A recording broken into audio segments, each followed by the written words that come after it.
seeking the truth never gets old. Introducing June's Journey, the free-to-play mobile game that will immerse you in a thrilling murder mystery. Join June Parker as she uncovers hidden objects and clues to solve her sister's death in a beautifully illustrated world set in the Roaring '20s. With new chapters added every week, the excitement never ends. Download June's Journey now on your Android or iOS device, or play on PC through Facebook Games. A science story, huh? These NYU scientists, I felt right. I was so And I just thought, well, I had figured it out. It was that golden moment. Because science was on my side.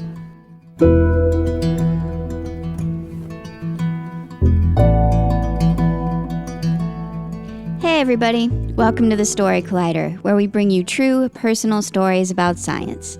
I'm your host, Erin Barker, and this week we're presenting stories about being your parent's child. You know how, as you get older, you start to realize that despite your best intentions, you're turning out exactly like your parent? I used to think, oh man, my mom checks out all the time, she's never present in the moment. And then the other day, I was walking down the street, head in the clouds, probably thinking about a story, and then I ran directly into a crotch-height pole at full speed. It felt pretty much like you might expect it to feel. Obviously, the first thing I did was look around and see if anyone had seen this happen. I was almost kind of disappointed that no one had. Like, it almost would have made me feel better if at least somebody got a laugh out of it. But you know what? First of all, why are there crotch height poles? What purpose does a crotch height pole serve? If you're making a pole, just make it go all the way up so we can all see it in our peripheral vision. And then, of course, next I realized, oh my God, this is just like my mom, to be so distracted and not present in the moment. I am becoming my mother. So basically what I'm trying to say is I was hit in the crotch, both literally and metaphorically. Let's hope this journey ends better for our two storytellers today. Our first story is from Steve Scott. It was recorded in February 2019 at J3 at Cambridge Junction in Cambridge, UK. The theme that night was family.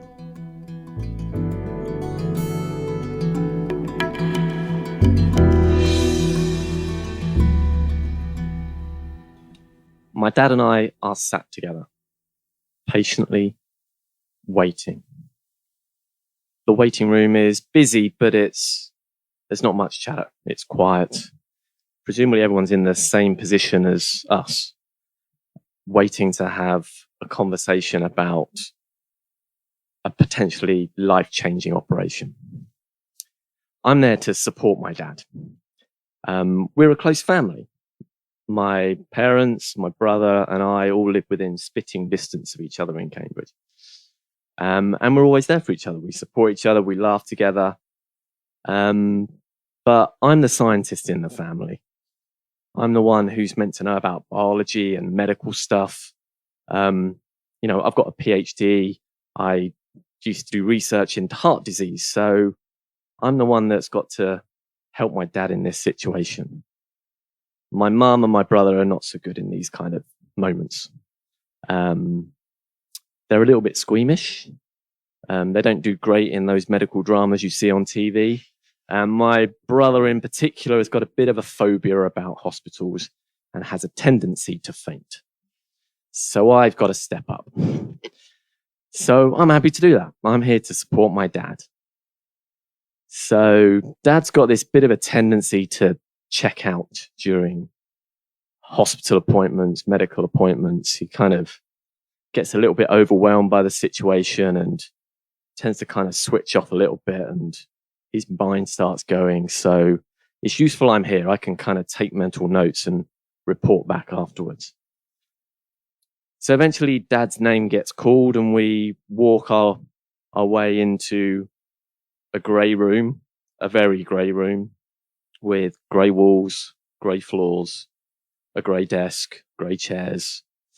But sat at the desk is a handsome man wearing a nice clean cut suit, looking everything you want to see in the man who's going to perform open heart surgery on your dad. And he starts to tell us what we're to expect. He's done some tests on dad. and he's talking us through what those tests mean. And Dad's got a leaky heart valve, and he's going to do an operation to sort that out, to replace that heart valve. All good. That's what we were expecting. And then he continues. You've also got an aneurysm in the major artery from your heart. What? That's not what we were expecting at all. I look at Dad and, yep, he's gone. He's no longer in the room with me. So this is where I need to step up, pay attention. We're going to get the 3rd degree when we get home from Mum, so I need to make sure I'm making notes here. So the doctor starts telling us what's going to happen, and he's very reassuring. This is not unexpected for him. This is normal. It's quite common for there to be an aneurysm when you have a leaky heart valve. My mind, however, is going, aneurysm? That's not good at all. They kind of pop, don't they? And that means game over. But I take that in. And, you know, in essence, he's saying this is a simple plumbing job. We get the plumbing sorted and you'll be fine. And actually, you're getting a pretty good deal. You're getting life-saving surgery, not once, but twice. And you get it all for that bargain price of one operation. So I'm feeling kind of reassured. Dad, well, he's gone. He's nowhere in this room anymore. He's got that glazed look over his face. So eventually we leave the room and we head back to the car, and we're kind of making strange small talk. And then we sit together in the car. And I realize this is where our roles are flipping slightly. You know, I've had Dad reassuring me for all my life as I've been growing up. And now I need to provide him with a bit of steel and a bit of reassurance. And so I say to him, it's a simple plumbing job, Dad. We just need to get the plumbing and get that sorted, and then you'll be fine. It's all fixed. Everything will be fine. And I think I'm saying that as much for myself as I am for my dad. But in essence, that becomes our mantra over the next few months in the build up to this operation. It's a simple plumbing job. You'll be fine. And so a few months later, Mum and I take Dad to the hospital, to Papworth, and he goes and has his operation. They fix the plumbing. Everything's fine. It all goes really well. Dad's recovering well. He's in good spirits when Mum visits him after the operation. I think that's partly because he's high as a kite on the morphine, but he's in good spirits and he's flirting with the nurses in that embarrassing dad way. But he's okay. He's on the road to recovery.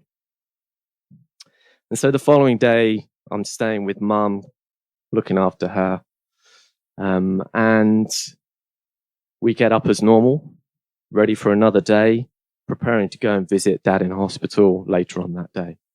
We have our breakfast and then we go upstairs to get ourselves ready for the day. So Mum goes into the bedroom and faffs about like Mum does in the bedroom. And I go into the bathroom and start brushing my teeth. The phone starts to ring. And I hear Mum's tiny little footsteps walking across the bedroom. And then the phone stops ringing and I can hear Mum's muffled voice on the end. And I can hear her going, okay. Uh-huh. But every time I hear her voice, it gets softer and it gets lower. And I can tell just by hearing that one side of the conversation that this is not a good conversation. So my heart starts racing. My brain starts going overtime. I'm thinking, well, something's not good. What's up with Dad? What's happening? Is this something really bad? Something catastrophic happened overnight? So I start to make my way into the bedroom and I see Mum sat there on the edge of the bed, still with the phone to her ear. And she's got her shoulders hunched over. And and she's not saying an awful lot. And it's clear from her face that things aren't great. So I sit next to her and I wait for the call to end, trying to get some gauge of how bad this is. And eventually Mum puts the phone down. And I ask her, is everything okay? And Mum goes, he's got a chest infection. He's back in intensive care. And then she starts crying. And I have to step up again. I've got to help Mum here, and I'm putting my arm around her and making sure she's okay, consoling her as best as I can. But in my head, I'm thinking, whoa. This is not what this was meant to happen. And I'm thinking, I'm not mature enough for this. I can't help Mum in this situation. How am I meant to help her? What's this going to mean? How am I going to support my dad? How am I going to support my mum? And my brain is whizzing round and round and round and round, and then boom, I'm out. I've fainted. I'm out of Sparko. I'm laying on my back on the bed. And then I hear Mum's voice saying my name over and over again. Steve. And then getting a bit more anxious, Steve. And eventually I come to feeling pretty lightheaded. And I can see my mum kind of sat over me. She even goes as far as to slap my face, which I think was a bit too much. But I come round and Mum starts apologizing. Starts saying, I'm really sorry. I'm sorry. I've got to get a grip. I'm really sorry, Steve. And eventually I kind of sit up and then I just keep moving forward and put my head between my knees because that's what I need right now. My head is really light. And I think that's partly because I've just fainted, but also because I think there's just a weight kind of lifted off me. That pressure that I've been feeling for the last few months and all the worries and things that I've been feeling is just suddenly no longer a secret, and I'm sharing it. And Mum and I chat, and, Mum apologizes. And I think she's realized that this is my dad as well as her husband. This is my dad, and her fears are the same as the fears that I've been having. And so we vow we need to support each other. Mum says, I need to support you. I need to help you. So my mum's back. She's being my mum again. And I vow to support her as best I can, even though I'm feeling like I'm a bit out of my depth. So that day, later on, we make our plans to go to the hospital to visit Dad in intensive care. And I'm worrying about what that's going to look like. We've all watched those medical dramas, and,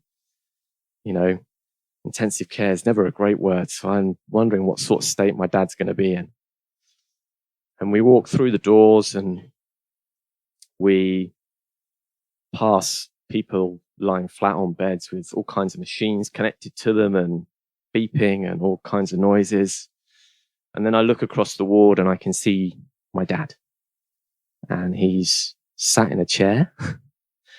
And he's got what looks like a full gas mask on his face. So he's basically being fed oxygen through a mask that covers the whole of his face. But underneath that mask, I can see there's my dad giving me a reassuring, wry smile, as if to say, son, I'm all right. And I feel so much better. And so we go and we spend a bit of time with Dad, and it's ridiculous because he's got this bloody stupid mask all over his face. And then he has to eat a fruit salad, and he's picking individual bits of fruit and having to lift it underneath the mask and try and get it in. And he's looking so guilty about it, as if he's eating some kind of contraband that he shouldn't be eating in hospital. It's fruit, Dad, for goodness sake. And so he's doing okay. We managed to persuade my brother to go and visit as well. Despite all of, my brother's fears about hospitals, he does really well, and he, agrees to go in, and he spends some time with Dad, and he does great.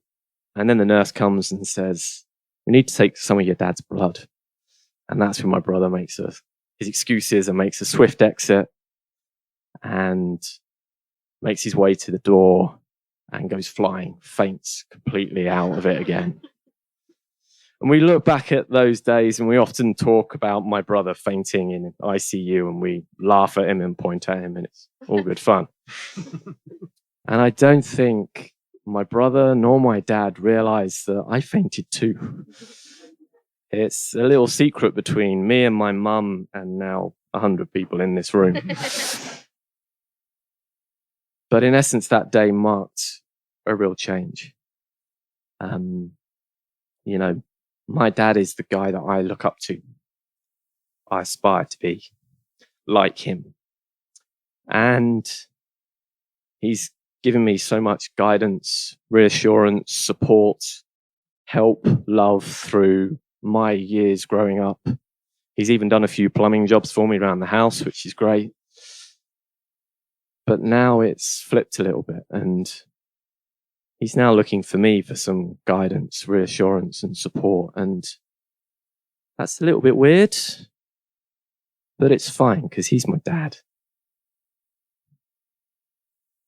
I love him and I'll always be there for him.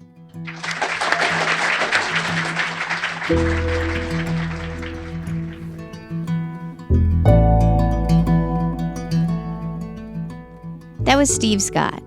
Steve is a science communicator and public engagement professional working at the Wellcome Genome Campus near Cambridge in the UK, as well as one of Story Collider's newest producers. You can catch him hosting our regular show in Cambridge. He has a passion for helping scientists to find ways of sharing their stories and a particular interest in engaging people with genetics and genomics. Steve also loves musical theater, exploring nature, music that gets you dancing, and seeing the best in people. Steve, you're a lovely human being. Seeking the truth never gets old. Introducing June's Journey, the free-to-play mobile game that will immerse you in a thrilling murder mystery. Join June Parker as she uncovers hidden objects and clues to solve her sister's death in a beautifully illustrated world set in the Roaring '20s. With new chapters added every week, the excitement never ends. Download June's Journey now on your Android or iOS device or play on PC through Facebook Games. Our next story today is from Tajana Schneiderman. It was recorded in February 2019 at the Oberon Theater in Boston. The theme that night was Rocky Road.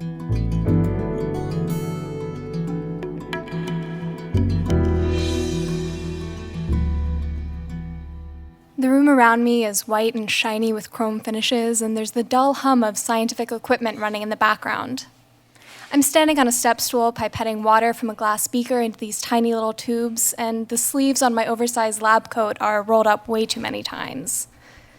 The safety goggles keep on slipping down my nose, and yet I have the biggest grin on my face because I'm 6 years old, and Mom gave me an important job to do. She's busy preparing chemical samples to put into the machine that spins around really fast, and she's talking to me in Slovak about how cool atoms and molecules are. When she finishes up, she gives me a high five and a hug and tells me what a good little scientist I am. This was my normal. I never thought that math and science were just for boys because my mom was a scientist and she was pretty cool. You see, she started her second PhD program when I was 4 and she finished when I was 8, and there usually wasn't money for a babysitter, so she'd take my younger sister and I into lab. The baby would be napping in the carriage, and I'd get to play the role of senior pipette specialist. I still really don't know how she did it. She was working full-time, and she was also getting a PhD, and she was raising 2 little girls whose father worked hundreds of miles away from home. She was amazing. She would write these little notes and put them into my lunchbox every morning, and she would read me the book about space as many times as I asked for it, which was a lot. And I never knew how hard she worked because she made everything into a game. Toast with canned tomatoes was a special celebration we got at the end of the month and not the only meal we could afford to have. My mother is brave and she is stubborn and she is the hardest worker I know, and I was perpetually in awe of her.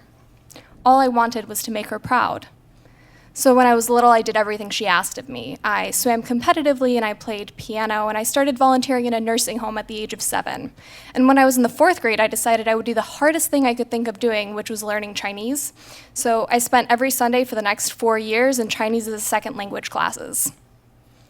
But I also started to learn what it meant for my mom to not be proud of me.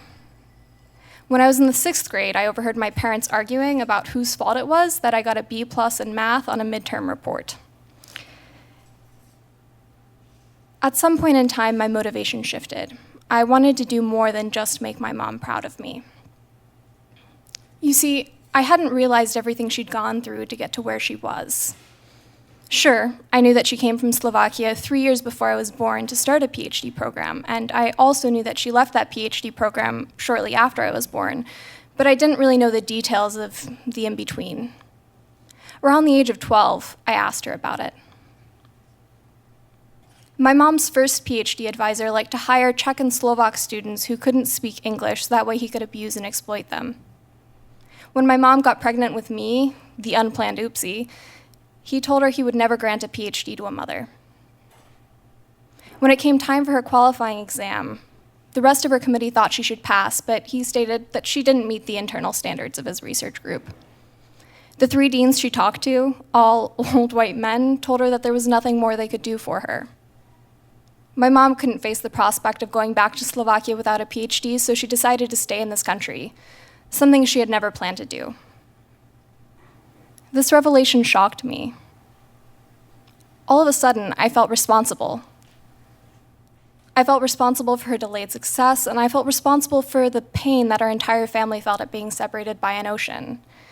And I resolved myself then and there that I would do whatever it took to be worthy of that sacrifice, because my mother had chosen me.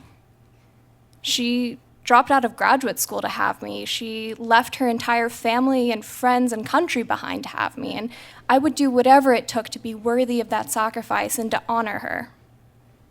So, at that point in time in my life, honoring her sacrifices meant getting into the best college I possibly could. So, what did I do? I took every AP and honors class I could, and I aced them, and I started volunteering more. Became president of a service organization, and I even interned at a Fortune 500 company in high school. I did everything I could possibly think of in order to get into the best college I could and honor the sacrifices she made and make her proud. But it seemed like whatever I did, it was never enough. My mom was always asking me why I wasn't doing more, why I wasn't volunteering more, why I got a 93 on that exam instead of a 95, and she would chastise me for being moody and tell me that I was setting a bad example for my younger sisters. It seemed like no matter how hard I tried, how much I did, it was never enough, and I got depressed. I applied to 8 undergraduate institutions. The first rejection came in the parking lot of my fencing gym. The second and third rejections came at home, and then I got into my safety school, so yay, I'm going to college. But the 4th, 5th, 6th, and 7th rejections all came in on the same day. I very rapidly felt my entire sense of self go away. At first, I was devastated and crushed, but then I got angry. I didn't get angry at the schools. I could rationalize and justify and explain all of that. I mean, I just hadn't done enough. I had an endless, soulless litany of accomplishments and awards, and there was no passion and no drive behind them. I just wasn't good enough. I wasn't angry at the schools. I was angry with my mother.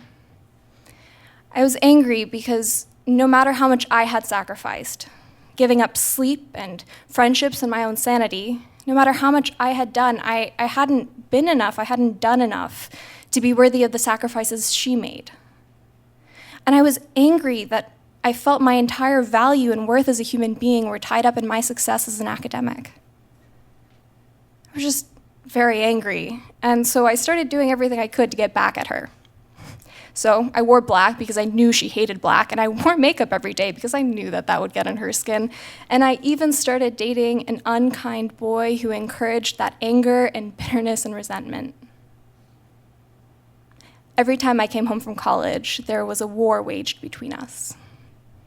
There was this one time we went on a hike, and we had an argument because my mother threatened to financially cut me off unless I majored in something more practical than physics, like engineering. I refused because I'm as stubborn as my mother is. And we spent the next several hours arguing about whether or not physics was an appropriate major for me to have. 2 hours later, neither of us had budged, and we were lost in the middle of the woods without a map and a very sharply dwindling water supply. We spent the rest of the day in this tense, angry silence trying to find our way back to the trailhead. Things escalated between us. Slights from one of us turned into escalations by the other until we were fighting and arguing about silly, meaningless things, until one day I went too far. In my senior year of college, I told my mother that I didn't want her in my life anymore. The truth is, I just didn't want the relationship we had, and I didn't really know how to de-escalate it or make it better, and the only thing I could think to do was to end it. I changed my phone number, and I didn't give her the new one. I hoped she'd ask me for it, but she didn't. So as the days passed and the silence grew, I had a lot of time to think. I had a lot of time to think about the fact that the obligation and duty I felt to her was an unsustainable force that was eating me alive. And I had to begin to learn how to live my life as more than just a reaction to my mother. I had to start framing things in terms of I want instead of she'd hate. I'm not gonna lie, it was a huge relief, but there was also this deep sense of loss because there was a gaping raw wound where I needed her love, and I didn't think I could get it back. 7 months after I cut my mother out of my life, I was sitting in my college kitchen with some friends baking and making stupid jokes when I heard a knock on my door. I was quite confused. I wasn't expecting anybody else, but I went to open it. She's standing there with tears in her eyes, and I flinch, expecting her to yell at me. There's an endless pause as she's struggling for words.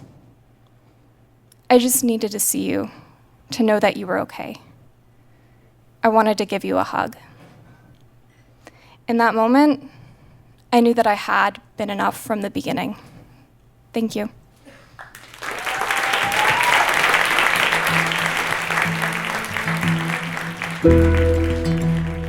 That was Tajana Schneiderman. Tajana is a PhD student in planetary sciences at MIT. Although she thought astronomy would be a career that let her look up, she finds she spends a lot of time reading papers, writing code, and analyzing data. She's interested in detecting and characterizing exoplanetary systems to better understand the way systems form and evolve. And in her free time, she knits, reads, and goes on backpacking adventures. I have to say, the endings to these stories today have exploded my heart into a million pieces. Thanks so much, Steve and Tajana. The Story Collider is grateful for the support of the Tiffany & Co. Foundation and of Science Sandbox, a Simons Foundation initiative dedicated to engaging everyone with the process of science. Story Collider is led by me, Artistic Director Aaron Barker, as well as Executive Director Liz Neely, with help from Deputy Director Nissa Greenberg, Operations Support Manager Lindsay Cooper, and the rest of our amazing team. The stories featured in today's podcast were from shows produced by Fiona Calvert, Stephen Puente, Ari Daniel, and Catherine Wu. The podcast is edited by Senior Podcast Editor Zoe Saunders, with help from Gwen Hogan and June Quinn. The theme music is by Ghost. Special thanks to Cambridge Junction and Oberon for hosting these shows, and to Crotch Height Polls everywhere for teaching people valuable lessons. Thanks for listening.